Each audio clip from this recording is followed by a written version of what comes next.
The broadcast is now starting. All attendees are in listen-only mode. Good afternoon, everyone. Welcome. My name is Jeannie Alter, and I serve on the American School Health Association's Board of Directors.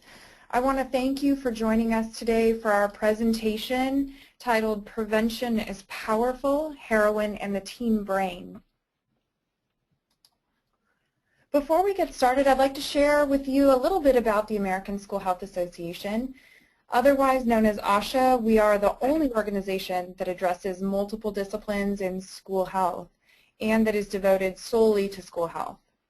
Our membership of approximately 800 individuals represents school health and administrators at local, state, and national levels.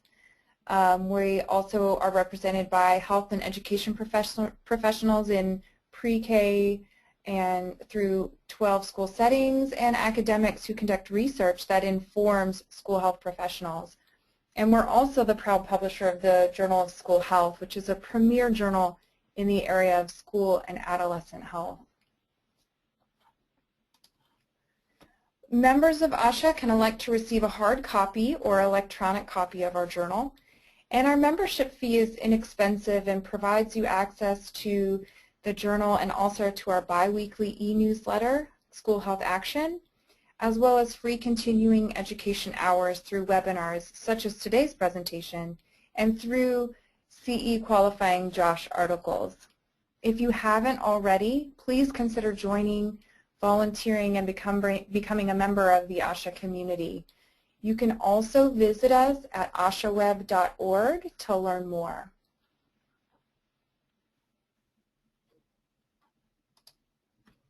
As I mentioned, the continuing education credit for today's webinar is free for all members. If you are a non-member and would like to receive a continuing education credit for this webinar, we require a payment of $30. After the webinar, you can receive one Category 1 check for MCHES and CHES, or one CNE hour for nurses, or a certificate of attendance based on 70% or more participation today. A certificate of attendance is applicable to the prevention specialist domains listed on the screen, and participation is measured by the amount of time of the webinar that remains active on your screen.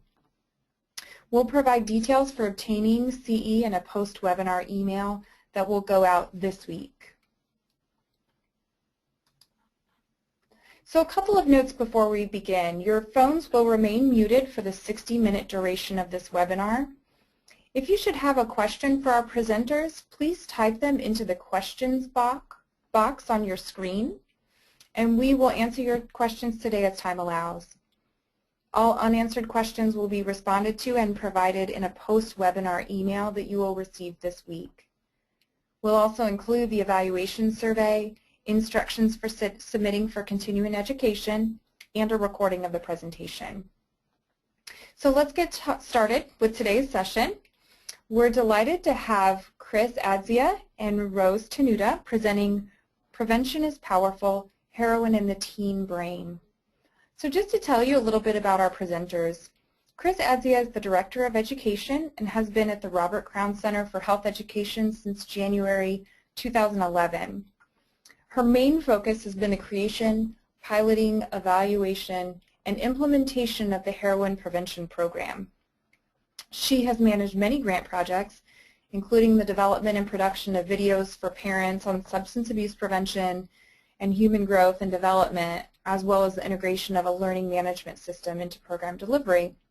She's spoken at both local and national conferences and forums on heroin prevention. And she's been involved in both formal and informal education, as well as program management and project development throughout her career. She was trained as an elementary educator and holds a master's degree in early childhood learning. And her previous experiences include early childhood and elementary teaching, as well as program development and implementation for kids, families, and teachers at the Museum of Science and Industry in Chicago and other community organizations. And Rosanne Tenuta brings to the Robert Crown Center for Health Education over 30 years of teaching experience as a high school biology and health education teacher. Since 2001, she's been working at the Robert Crown Center as a health educator, curriculum developer, teacher trainer, and Heroin Prevention Program facilitator. Other experiences include speaking at the National Biology Teachers Convention and twice at ASHA conferences. Way to go, yay!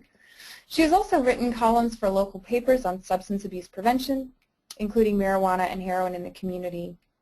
Rose has a bachelor's degree in biology education with a minor in health education, as well as a master's degree in secondary health education with a curriculum emphasis.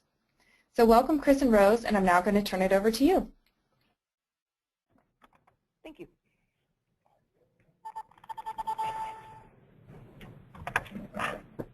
Good afternoon. Thanks, Jeannie. And good afternoon, everyone. Thanks for being here today to learn about the Robert Crown Center's Heroin Prevention Education Program and heroin in our communities. My name is Kris Adzia, the Director of Education here at Robert Crown. And I'm Rose Tenuta, Health Educator and Heroin Project Facilitator. With Robert Crown Center for Health Education. We're located in Hinsdale, Illinois, which is a suburb about 30 minutes west of downtown Chicago. Our health education content focuses on three main areas. We work with students, parents, and teachers on substance abuse prevention, human growth and sexuality, including puberty education, and also general health, including obesity prevention. And we see over 90,000 students a year here at our center in Hinsdale. We have a satellite location in the North Lawndale neighborhood of Chicago and outreach in over 8 counties around Chicago. So our primary mission is to teach kids and youth how their bodies work and how to keep them healthy and safe. And we are lucky enough in our work to get to hear from our students every day about all of these different topic areas that we cover. Just this past summer, we were working on a video project on prescription pain pill and heroin use, listening to students tell us from their perspective different things that they were hearing and seeing in their communities. And we wanted to share with you some of the things that we were hearing when we were working with these students and things that we'd been hearing throughout the community.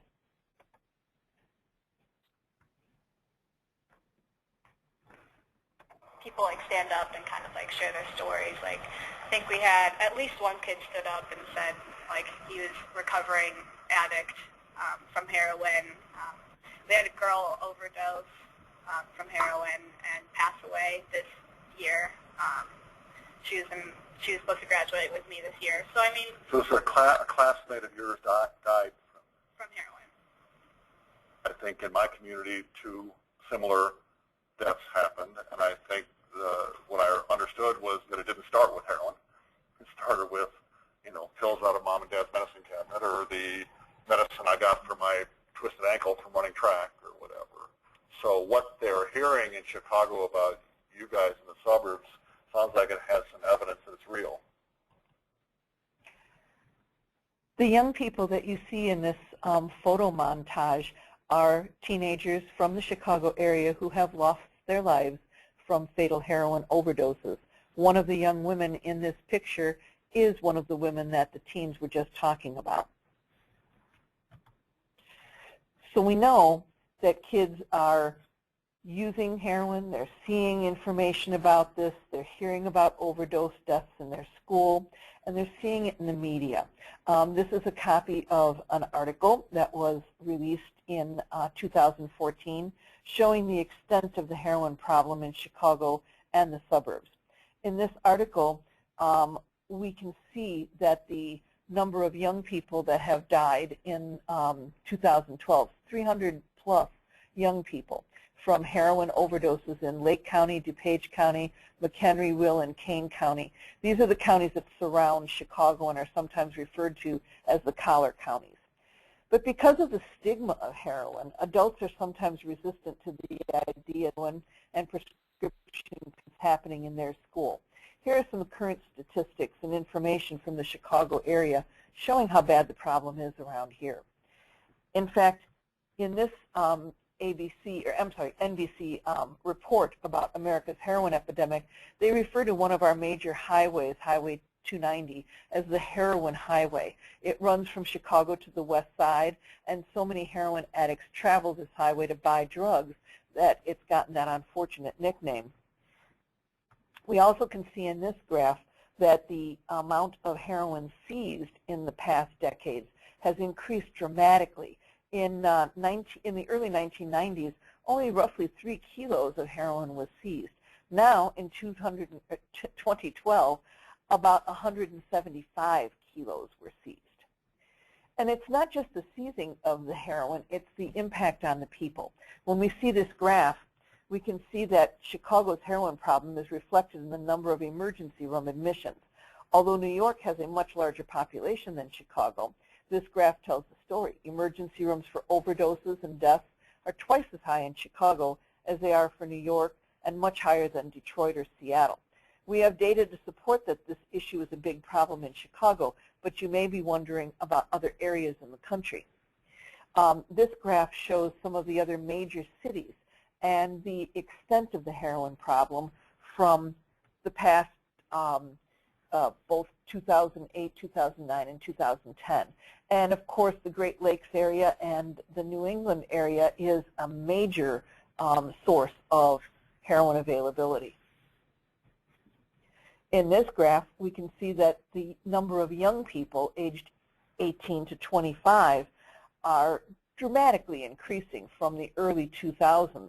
And this graph from SAMHSA, this is NSDUH graph from 2013, shows that the number of young people has nearly tripled from 2003 until now.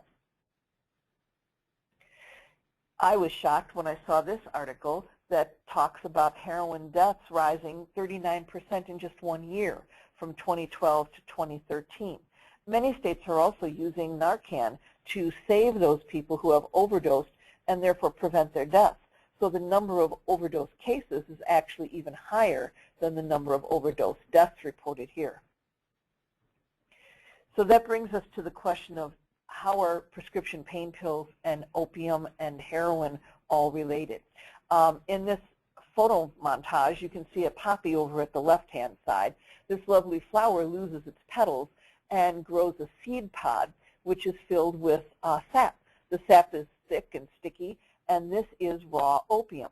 Farmers of heroin will slice these seed pods and allow the sap to drip out, dry in the sun, and then come back later, perhaps another day, and scrape off this dried sap. That dried sap is raw opium, and it's collected and processed and turned into drugs like morphine, heroin, and also the prescription pain relievers that we often use. These opioid pain relievers in the pill bottle here might represent something like Vicodin or OxyContin. These are among the most addictive drugs, even in their prescription form.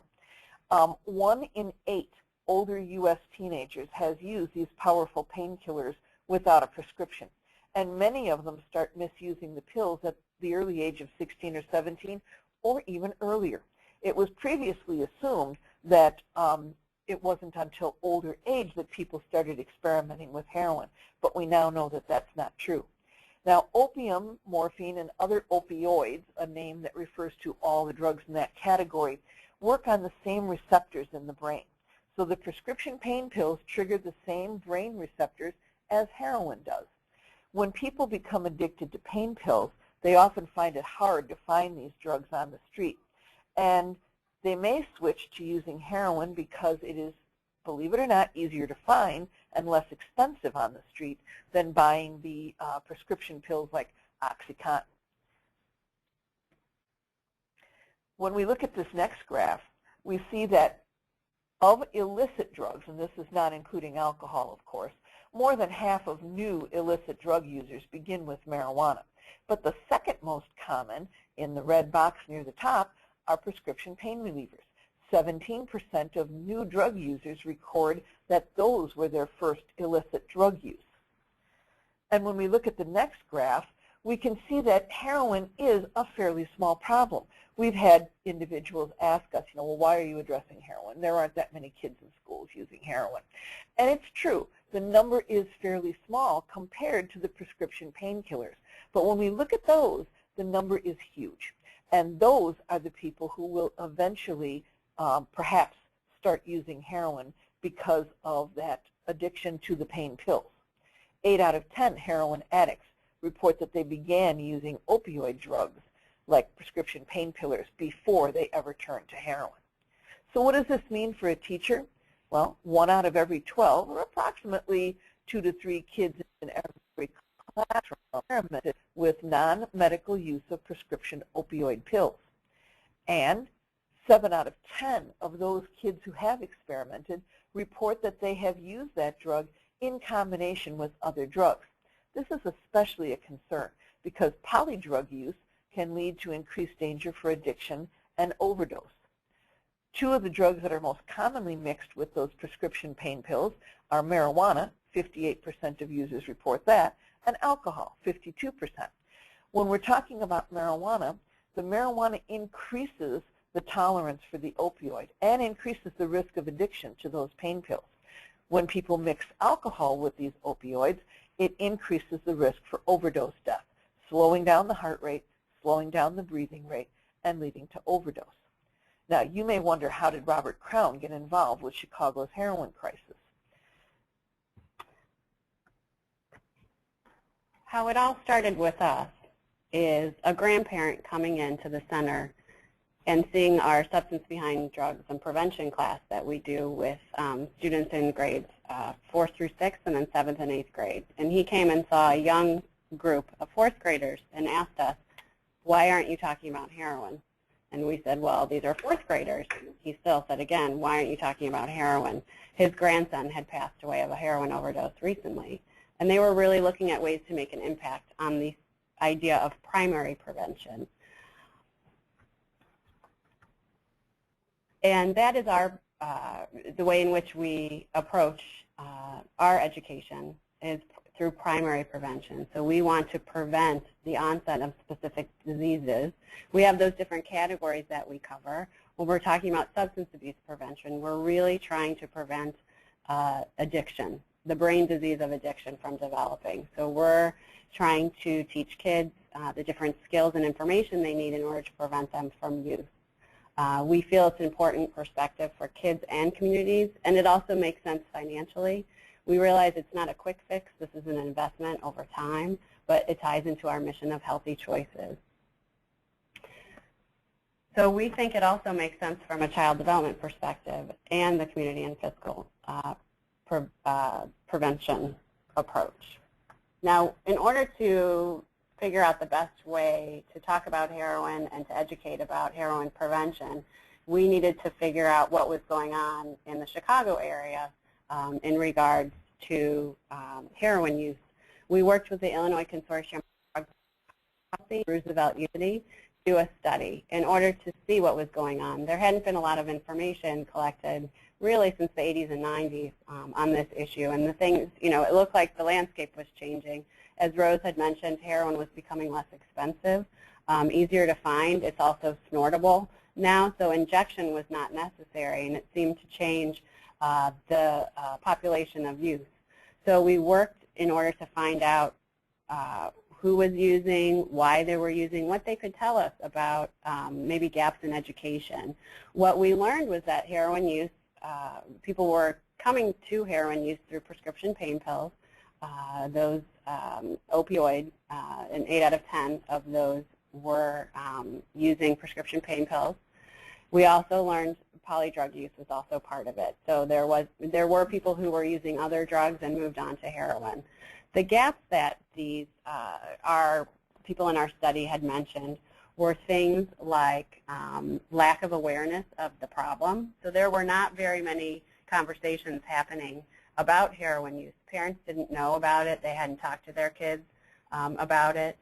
We realized that strong relationship between prescription pain pills and heroin was important. We needed to address the limited knowledge about heroin and addiction. So addiction as a brain disease and not a moral failing. The idea of heroin and the high potential for addiction, and also for overdose deaths. So there were people in our study who were going through withdrawal. They didn't even realize they were addicted. They thought they had the flu, and other people were pointing out to them, nope, you are addicted, because the process can happen so quickly, and they were unaware of that, so that's a big gap. There were also lack of information in school programs about heroin, so heroin was kind of half explained and sort of lumped in with other drugs and wasn't fully explained. We also learned that transitions were really vulnerable times for kids. Things like transitioning from middle school to high school, there might be a change in social groups, maybe someone made a team, someone didn't make a team, moving, different changes in family structures. Those kinds of things can lead kids to be especially vulnerable to drug use. And then we also wanted or realized there was a big gap in the area of mental health issues. So a lot of kids were self-medicating, maybe for diagnosed or even undiagnosed mental health issues, things like depression, anxiety disorders, those kinds of things. And so the use of prescription pain pills and heroin were making them, and there were some underlying issues that needed to be addressed there. So young people reported that they were involved with heroin. They wanted to talk about what pieces they wanted in education, what would have made a difference. One of the things they mentioned was they wanted us to explain the whole story of drug use. Part of this is for credibility. They want to understand how people start using, the idea that drug use at first can feel good, and that wasn't always talked about. We had heard, the idea in educational programs that perhaps, you start using a drug, you become addicted, you can have an overdose. But they were going to parties and seeing kids having a good time using. They don't know everything that's going on in that person's life, but they wanted to make sure that they were hearing the whole story so that they could relate to it and see what that looked like. They wanted to see what abuse and addiction looked like day to day, what the impacts are on things like friendships and finances, schools, work, relationships, all those different areas of their lives. They also wanted an authentic messenger with an authentic message. So they wanted someone who they could relate to, who had information to share and could be believable. Our second step was to gather stakeholder input to find out what they thought was, were important. So parents, we talked to all kinds of people, legislators, educators, other prevention people, in order to figure out what kinds of things in the community that they could tell us. So using our research, a lit review that we did, as well as best practice, and looking at all the stakeholder information, we created our program goals from there. What those were, in a nutshell, was the idea of increasing knowledge and understanding among youth, parents, and school staff on things such as how heroin affects the body, the rapid progression from experimentation to dependence, and how use today differs, the idea of snortable versus just injectable. That prescription pain pill and heroin connection was really important. And then we're looking at why there's use. So what's going on to kind of start that use, and so kids can understand those kinds of things going on. Also, the importance of communication. That is such an important piece. We like to use the statistic that 90% of addictions start in the teen years, and half can be prevented with conversations with trusted adults, and that ties into this goal. Our model for prevention in the prevention program is using schools as an access point. That's where all these audiences can be reached, is through schools. So we're able to reach students through lessons and software that we're going to explain a little more to you. We can reach parents through programs and resources, as well as the school staff through training and materials within the school. We know this is a process. It's not a one-and-done kind of program. So it's something we use, we make sure we're building those relationships, too, to keep this ongoing. Our prevention approach is to focus on primary prevention, as I mentioned before, and opioids, so that umbrella of prescription pain pills and heroin. We want to cover the science of addiction. So we want kids to understand adolescent brain development, impact of drugs, particularly opioids, on the brain and the body. But what's also important is the social emotional component. So we're looking at things like risk and protective factors and the importance of conversations and helping kids understand that, as well as skill building around those different pieces in order to have a comprehensive program within the school. Our program is aligned with standards such as CDC's National Health Education Standards. Illinois State has social emotional learning standards, Common Core, as well as NIDA's research-based guide to preventing drug use. The way the model is organized, we will train the trainer. So all of our materials are online in a password-protected portal or a learning management system. So we have lesson plans and handouts and activities and materials, as well as our interactive software. And we train teachers to teach this material in the classroom. So the delivery is via the classroom teacher through all of these different interactive modes of delivery. We also do an all-school staff professional development. So we want everyone in the school to have an understanding of adolescent brain development, current statistics and information about opioids, as well as what they can do to help prevent substance abuse in their school. We have some presentations for parents as well. Similar information as far as how we want parents to approach the topic, feel comfortable talking about it. This is also, it can be done in person or via a webinar, so parents have some options on how they can get the information. And as I mentioned, everything's online as well for teachers and parents for the program. One of the things that we wanted to do as we started implementing our program is make sure that we followed the principles that NIDA had established in their pamphlet, A Research-Based Guide to Preventing Drug Use. And this slide shows some of those principles that NIDA identified as being very important. We do include instruction about risk and protective factors so that students understand that not everyone has the same potential for using drugs, partly because of these factors. We address all forms of drug use. As Kris mentioned, we have a science behind drugs and prevention class that we teach our 4th through 6th graders and also 7th and 8th graders in area schools. And we use that as sort of a springboard to the heroin problem program and make sure that kids understand that all of these drugs interact with their brains in similar ways. We address the problem drugs for the local area, and as you can see, heroin is one of those drugs. We address social emotional factors, and as Kris mentioned, we talk about some of the things like transition times and why sometimes people are more vulnerable to drug use.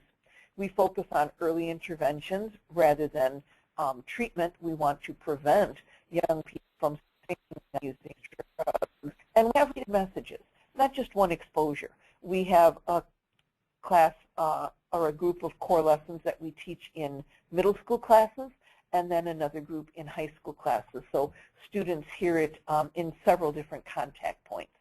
We also use interactive techniques in the lesson because we know that that makes our students more engaged.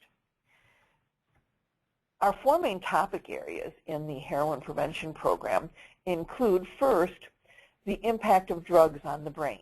We want young people to understand that their brains are still at a formative stage and that drugs have a major impact at this point.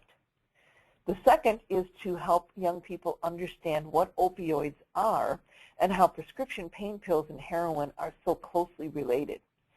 Our third topic area focuses on understanding and minimizing the risks of abuse.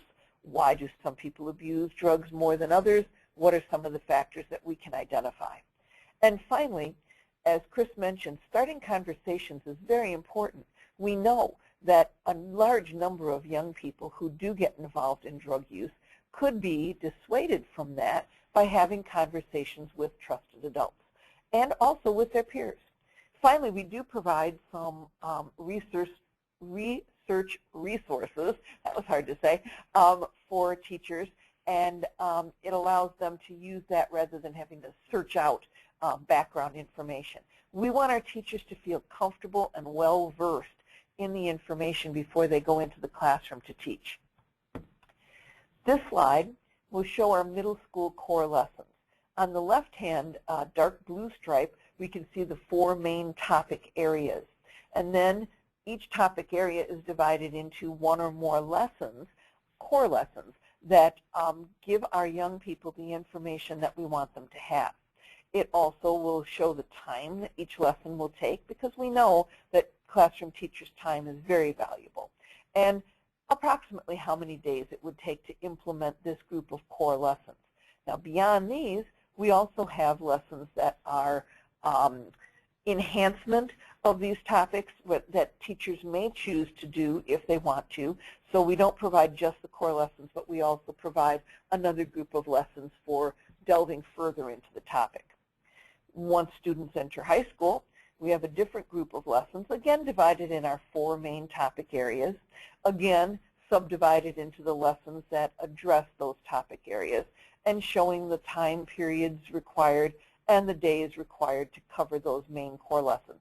And again, there are lessons for enhancement that are included in our content as well.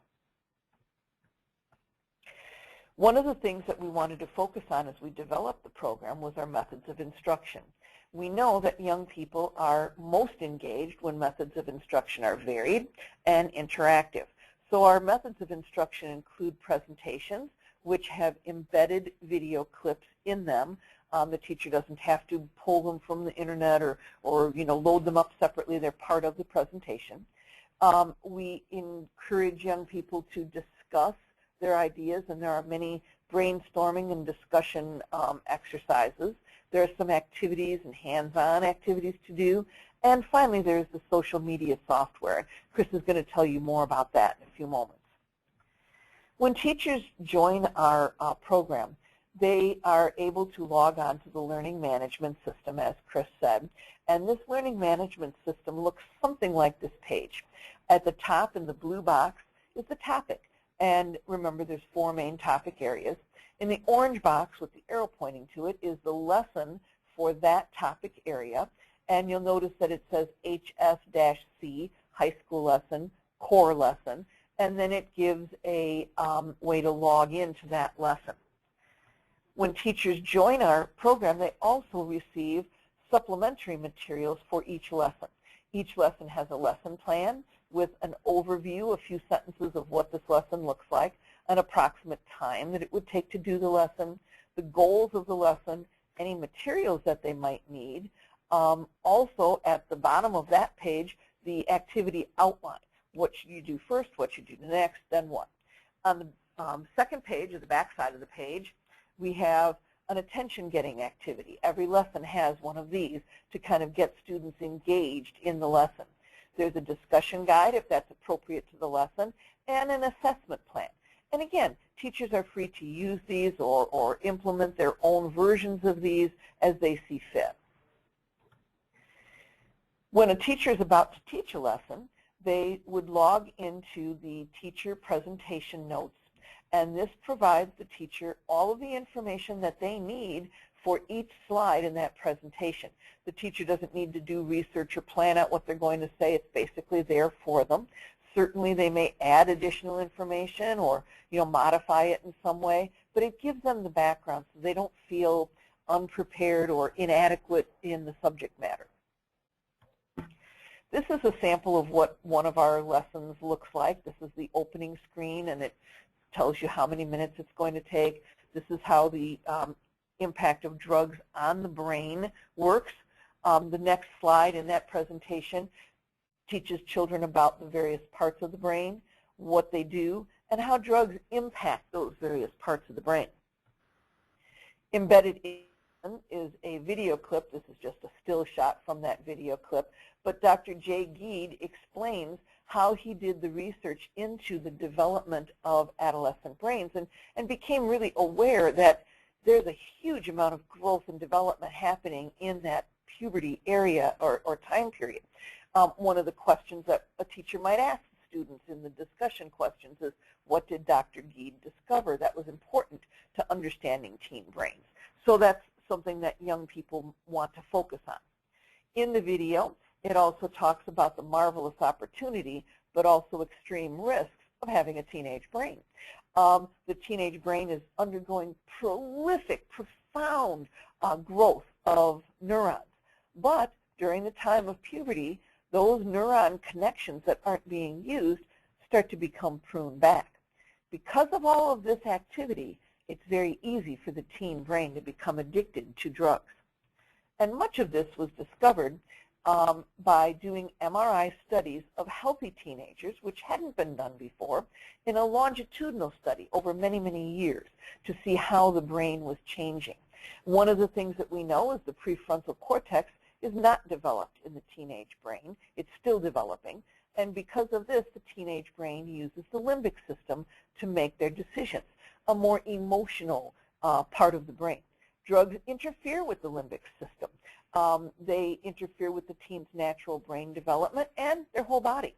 So this is something we want young people to understand. This slide is another scene from one of our presentations. It shows the progression of maturity in the teen brain. And there's a little notepad with a pen at the bottom. This is something, a note to the teacher to say, okay, this is what we want to do here. We want to explain the different parts of the brain, how they're involved in decision making, and then let students share their experiences about decision making at various times in their life. As we look at this young person's brain, during adolescence, the brain is developing, and drugs interfere with that development. The prefrontal cortex, which determines decision-making, consequences, planning for the future, doesn't mature until the mid-20s, whereas the limbic system matures much earlier and is responsible for feelings, emotional reactions, motivation. The limbic system adapts to drugs in two ways. Teens don't feel normal without the drug in their brain after they become acculturated to that drug. And it causes a powerful craving, which leads the teen back to using the drug again and again. Taken during adolescence, drugs actually change how the brain develops, and this change may be permanent. The impact of drug use on teens, who are especially vulnerable, isn't limited to prescription pain pills. All drugs, whether it's marijuana, alcohol, pain pills, heroin, have an impact on the teen's brain. And we have a quote from Nora Volkow, the president of the National Institute Against Drug Abuse, from December of 2014, that states the message should be clear and unequivocal. For teens and young adults whose brains are not finished maturing and thus can be readily altered in their development by any substance exposure, there simply are no safe drugs. We have an example of one of the activities that we do here in the program. In this case, the students are given a Venn diagram and asked to list what is true of prescription pain pills, what is true of heroin, and where do they overlap. So these are just a few suggested responses that the teens might make. Another more social, emotional learning lesson involves starting conversations. This is just one of the scenarios shown here, but it asks students to consider how they would respond if they were getting ready for their football practice and noticed one of their teammates taking some prescription pills. And they say the teen asks his friend, you know, are you okay? And he says, oh yeah, these are just pain pills I got from my grandma from her medicine cabinet. They make the hurts hit less. And then we ask the students to brainstorm in small groups as to what they would say, how they would respond, why this would be important. Another method of instruction that we use in our program, and I mentioned a little bit before, is our interactive software. This is based on a true story of a former heroin user who's in recovery, who initiated to heroin use through prescription pain pill use after getting his wisdom teeth out. So I mentioned, you know, this is telling the whole story from before, that important piece of from first use to abuse and addiction, with the idea that he takes the pain pills because they make him feel good, and that sort of leads him down the path to further use of pain pills and addiction. It also tells the impact of abuse and addiction over the course of a year on things like his relationships, things like bank accounts, report cards, his job, and allows for students to really put the pieces of the story of Alex's life together themselves at their own pace. So they get to discover his story, construct how it all fits together, and is also audio ready. So you'll see a speaker at the bottom right-hand corner, which can have audio for those students who need it. And then we're rolling this out in the fall to be tablet ready and also audio in Spanish. So you'll see the different pieces. Here's a friend book post that's talking about different characters and what's going on. This is midway through Alex's school year. This is Kris, Alex's friend, who initiated him to further drug use. You'll see things like conversations that happen between the characters. You'll see things like textbook messages. You'll see, report cards. You'll see what happens at Alex's job. You'll see bank statements, those kinds of things, as well as interactions with his family that show over the course of a year what happens when someone is using prescription pain pills and then becomes addicted and moves into heroin use. So this allows that interactivity and the kids really connecting with the story in a different way. What we've done over the course of the last 2 years with the program is pilot and test, evaluate it within 11 different schools in 4 different counties with over many thousands of students. So I mentioned earlier, the program was based on current research and best practice.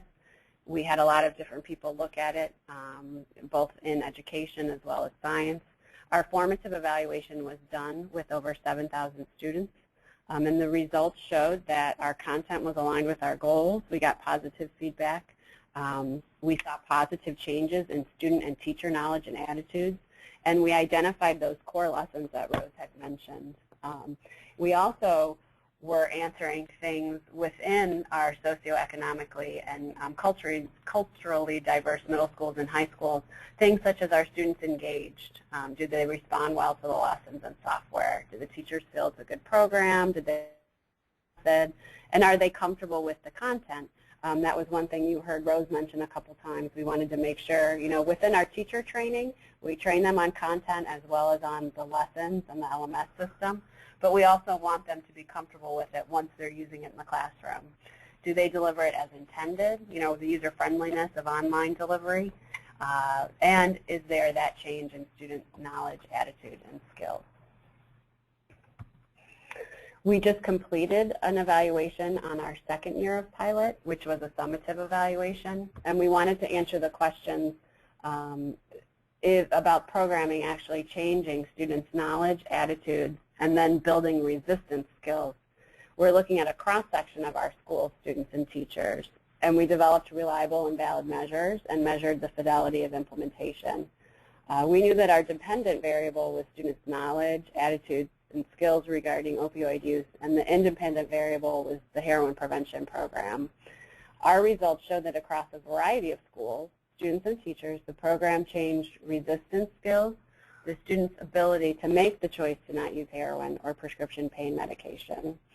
At this point, we're looking at this as a way to show that the program is making an impact in the way in which we were looking for it to do.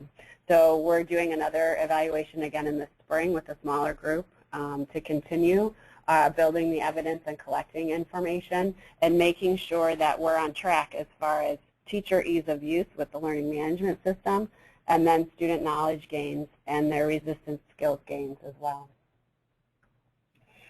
As far as long-term outcomes, there are things that we're looking to find out. The program itself is addressing short and medium-term outcomes of knowledge, attitude, and skill building, but we're always looking for long-term outcomes as well, and how we will measure those. So we want the public to be more aware of the issue and understand the dangers of prescription pain meds and heroin. We want less people to use prescription pain pills and heroin, and we want fewer people to overdose and possibly die from an overdose. So there are various ways in which to track this information, but it's most important to collect this data, which can sometimes be difficult to find. Many times it's a few years behind, or it's not easily coordinated among lots of different groups who may be collecting different bits and pieces of it. For instance, the county coroners. Many have just recently started to track heroin overdoses, if they track them at all, and there's no one really collecting that information and communicating it in a coordinated way. Regardless, important info to track, it is important to see the long-term impact. Things for us here would be something called the Illinois Youth Survey. This is a survey done in public and private schools every 2 years for 6th, 8th, 10th, and 12th graders. The whole survey covers topics such as substance abuse, bullying, and nutrition, lots of different information and great pieces for schools to know to give an overall picture of school climate. And we will be able to track every 2 years those schools that are using the program from middle school to high school in order to see if there are any changes in their self-reported information. We're looking at things like coroner reports, county health department reports on Narcan use. Narcan, or naloxone, is a drug that's given by either first responders or some police departments are being trained as well that can counteract an opioid overdose. And so, we want to look at both overdose deaths. If those are going down, there may be more Narcan saves. So we want to make sure we have a complete picture of use as well as treatment data to see how admissions are trending for heroin and prescription pain pills. So it's very important to collect locally, but it can be very challenging to coordinate. Some things that we wanted to share as far as what we've learned for successful implementation in schools is that the awareness of the issue in the community is really vital. Lack of awareness can lead to schools not understanding this as an issue and the role of primary prevention to prevent an issue. Many schools also think that if they're doing prevention education around these different things, heroin, prescription pain pills, that they're the drug school, which we know is not the case.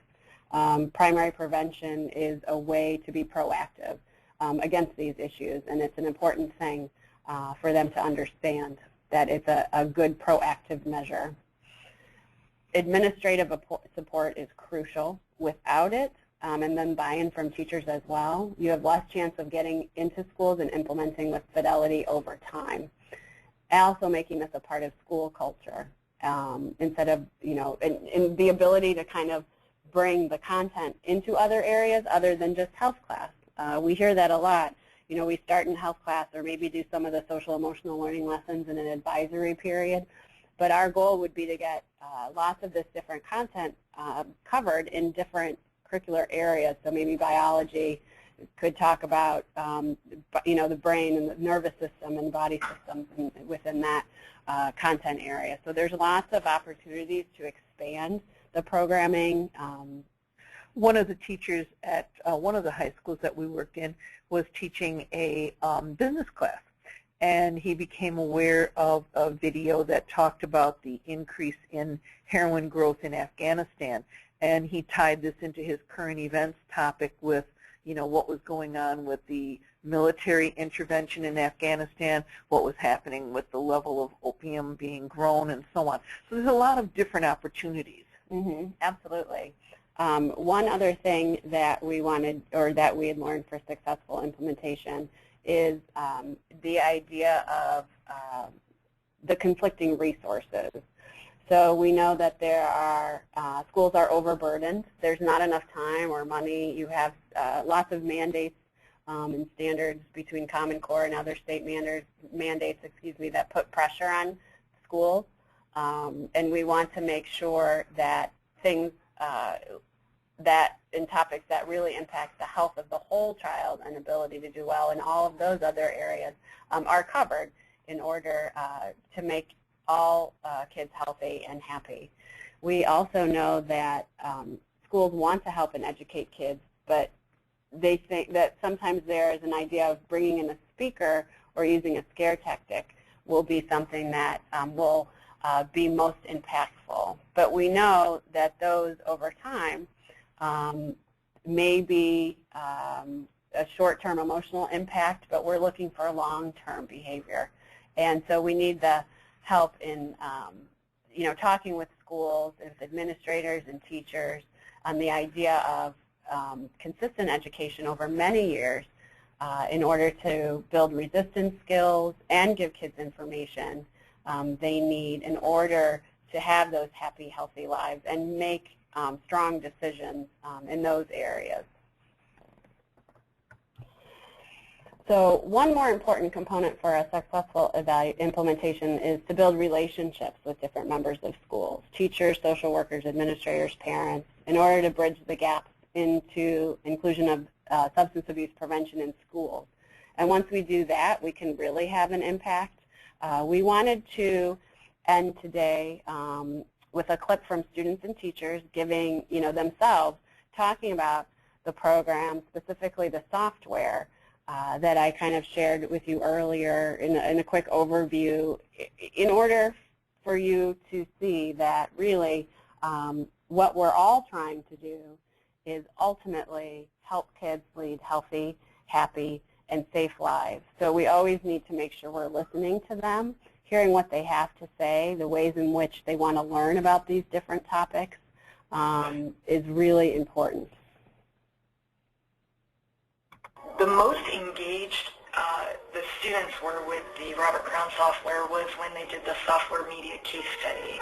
And in our classrooms, we had them in small groups so that they were answering questions and having conversations about each of the different phases that the characters went through.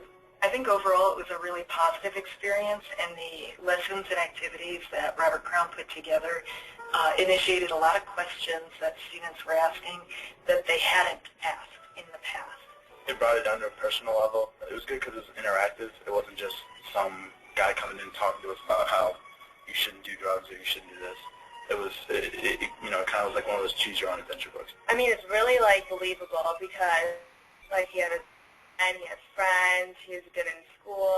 I liked how it seemed like it was real life, and how the people in it were it reminded me of kind of like how my friends are, and like how they talk and how they talk to each other. It was really realistic that you have to go through different stages, and you saw the downfall of him, like his bank account, his grades, and like he broke up with his girlfriend, and like how his life changed so dramatically. I thought it was very interesting. That's kind of what every teacher's been telling us about it, about how it works, how you just get more and more involved into it, how you lose things, and just how it can affect your life. But here, they were able to relate to text messages that they would get from friends, and just the day-to-day activities that lead to that progression of addiction. So it created a lot of questions, a lot of conversation, how realistic could this be? And it made for great discussion and processing. It was telling a story in a new way. So that video you saw, along with some sample lessons and then a software demo to kind of play around with, are located at this web address. This is our Heroin Prevention Education site, which is located there on the screen. So please visit and look around in here. We also have some links to our evaluation reports that I had mentioned, if you would like to take a look at those. We are in the process of rolling the program out in our local area schools, but now with the use of our online platform, we'll be rolling out more regionally and even nationally into the next school year. Along with this section of our website on heroin prevention education, within heroin awareness and in parent resources, we also have parent videos for conversations about substance abuse and different links to resources that you can also check out. And here's my information, so feel free to email or give me a call. If you have any questions or need more information, I'd be happy to answer those and reach out. Go ahead again and visit our website for any more information as well. And then thank you very much. We appreciate your time today. We want to thank you for listening and hope that you got a better view of what we're doing here in the primary prevention area to help our young people in Chicago not get involved with the opioid drugs and eventually heroin. Thank you. Great. Thank you, Kris and Rose.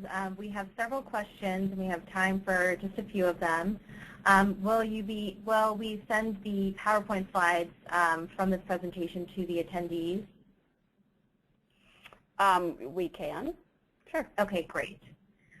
Kris, you can just send them to me, and we'll include them in the post-webinar email to the group. Okay. Are you seeing the increase of use of ingestion other than by IV needle?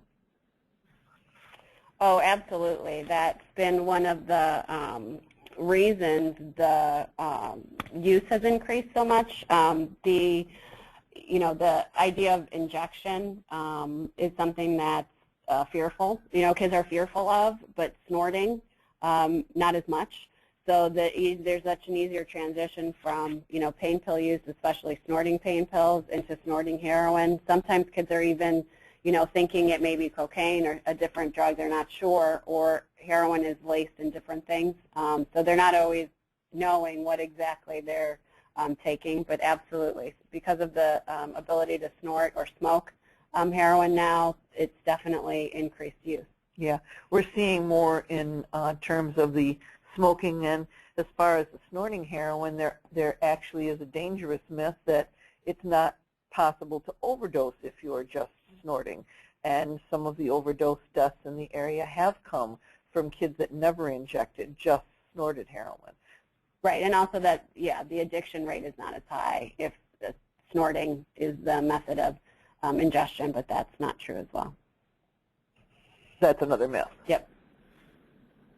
Okay, is there a fee to access this program? If so, how much? Is it by school, teacher, or student? Is it on the NREPP?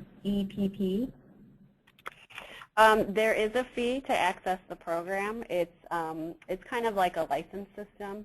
So it's a per user fee to access the materials.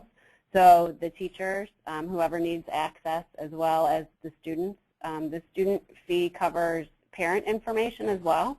So the parents and students can share a user and login in order to access the materials on the system, which includes, for the teachers, it's everything. For the students and parents, it's everything but the lesson plans and the teacher notes, those softwares and videos, those kinds of things.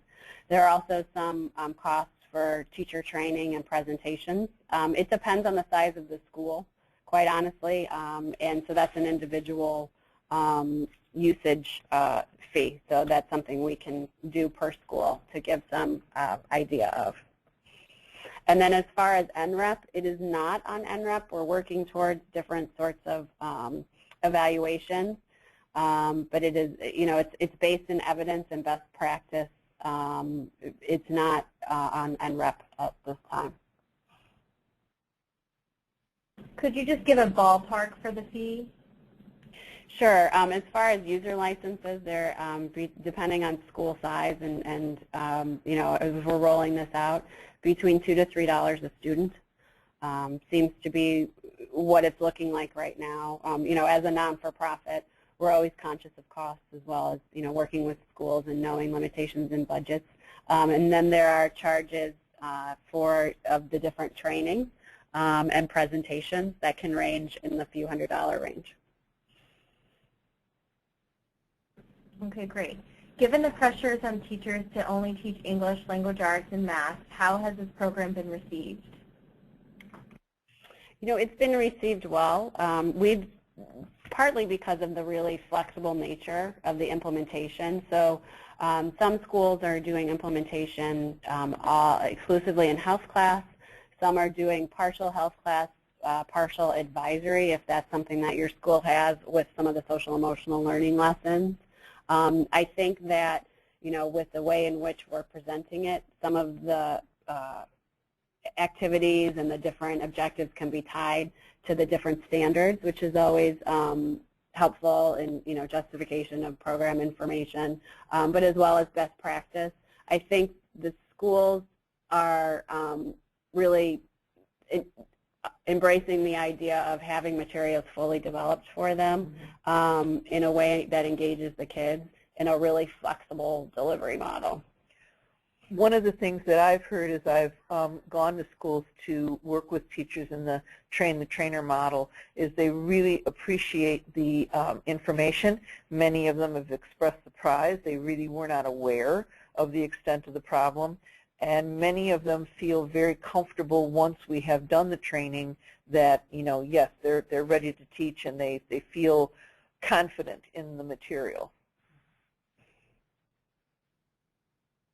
Great. Well, we're out of time, so I want to again thank Kris and Rose for a great webinar. And again, just a reminder that all attendees will receive a post-webinar email with a survey, information about how to obtain continuing education credit, a copy of the slides, and a link to the recording of this webinar. Thank you so much. This concludes the webinar.